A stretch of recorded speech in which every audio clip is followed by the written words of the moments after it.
और दिल्ली के मुख्यमंत्री अरविंद केजरीवाल ने आज दिल्ली विधानसभा में न्यूयॉर्क टाइम्स की खबर दिखाते हुए कहा कि पूरे देश का सीना चौड़ा हो गया। आज किसी से भी पूछ लो शिक्षा मंत्री कौन है, बता देंगे, लेकिन केंद्र, उत्तर प्रदेश और राजस्थान के शिक्षा मंत्री को नहीं जानते। लगता है पूरे देश में एक ही शिक्षा मंत्री है। अरविंद केजरीवाल ने कहा कि यह खबर न्यूयॉर्क टाइम्स ने 18 अगस्त को छापी। उसके एक सप्ताह बाद 25 अगस्त को एक खबर और छपी जिसकी हेडलाइन थी मोदी के भारत में लोकतंत्र की हत्या। यह सबके लिए शर्म की बात है। इस बीच दिल्ली विधानसभा का विशेष सत्र एक दिन के लिए बढ़ा दिया गया। केजरीवाल सरकार सोमवार को विधानसभा में विश्वास मत प्रस्ताव लाएगी। नेता दुनिया के दिल्ली आके देख रहे हैं, दुनिया भर के अखबारों में उसकी चर्चा हो रही है।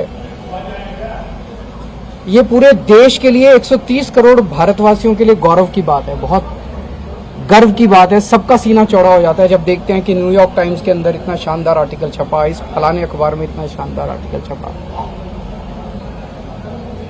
जितनी राष्ट्र विरोधी ताकतें हैं जो नहीं चाहती कि भारत का विकास हो, जो नहीं चाहती कि भारत की तरक्की हो,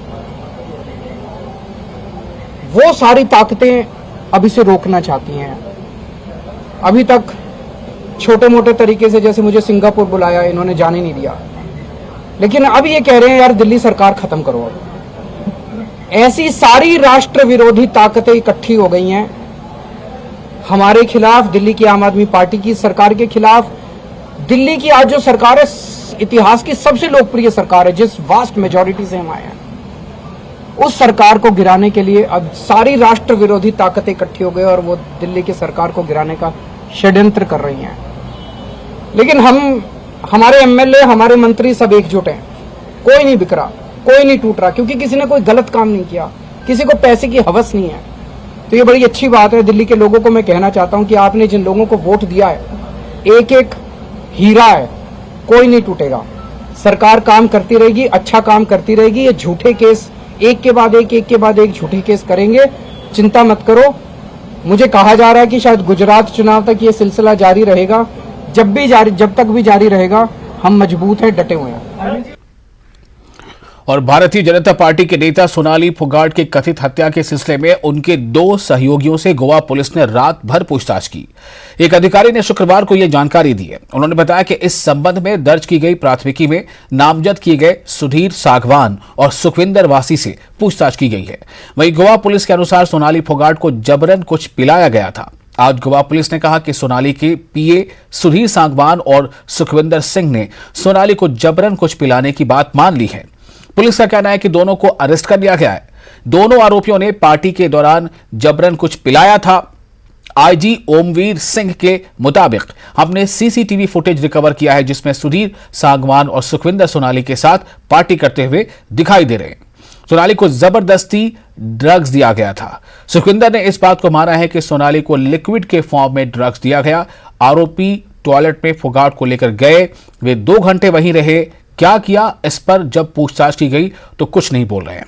हम पूछताछ कर रहे हैं ताकि आगे का पता लग सके।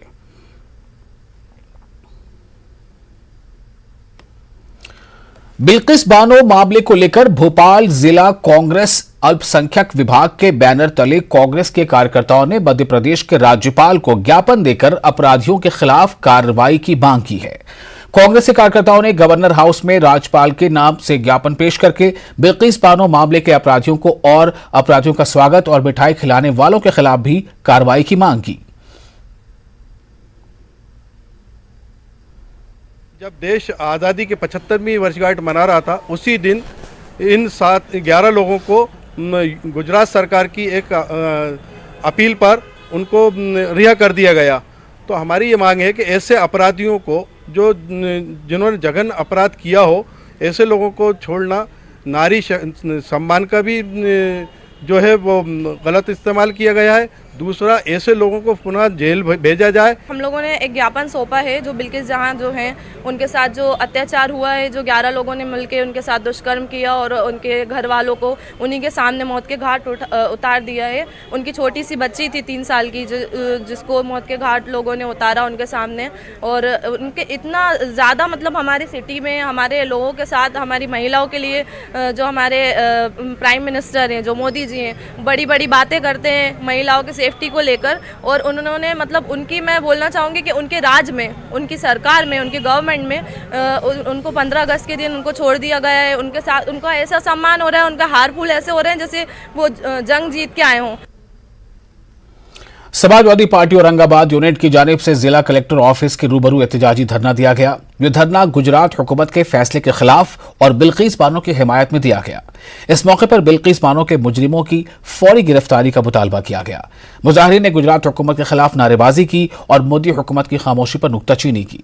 मुजाहिरीन का कहना है कि मुल्क में कानून की आड़ में कानून की धज्जियां उड़ाई जा रही हैं।